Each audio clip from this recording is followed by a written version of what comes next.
However, we only have one winner who earns bragging rights and not much more. With 8 Krystals in 2 minutes, Joe Legge.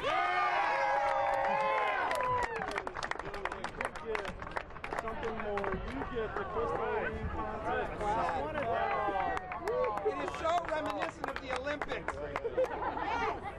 How do you think I did? I think you did great. It's a first timer in this. It's very hard. You might be able to sit at home and eat 10 or 12 Krystal burgers, and you might think you ate it really quick, but it turns out that's over 15 minutes because you're talking to people.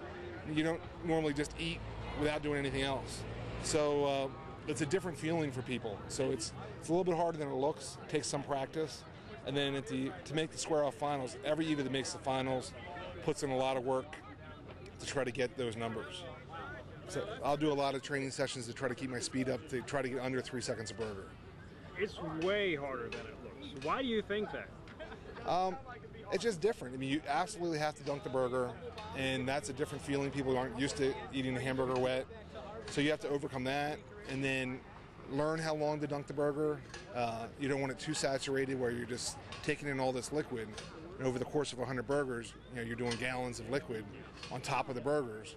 So it's a fine line. This contest is a little bit different. You have to get them out of the box.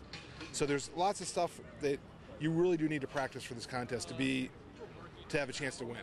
Have you tried different techniques at this, or have you found one thing and just stuck with it and just tried to refine it a little bit? The only thing I changed, first square off, I sat down to eat, and I was the only eater to sit down.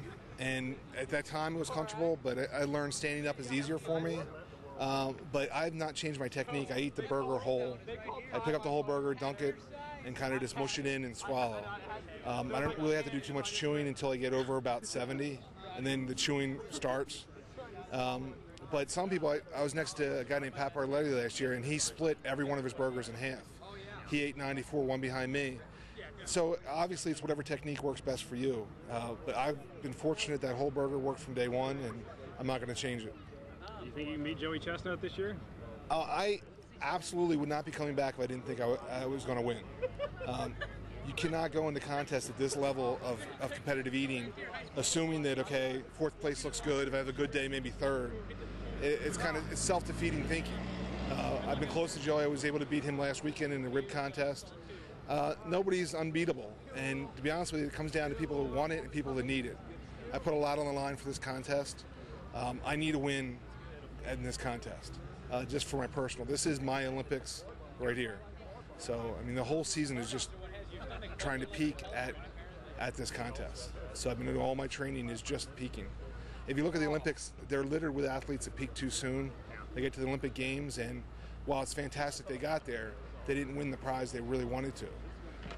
And it doesn't matter what I eat in the finals. I'll be like Usain Bolt. If I'm in the lead, I'll stop, and I'll stop at 30. That's what it takes. But I'm not out for the record. I'm out to win it. Best of luck to you tomorrow. Well, thank you very much. And on September 28th. All right, thank you. Bob, Congratulations to you.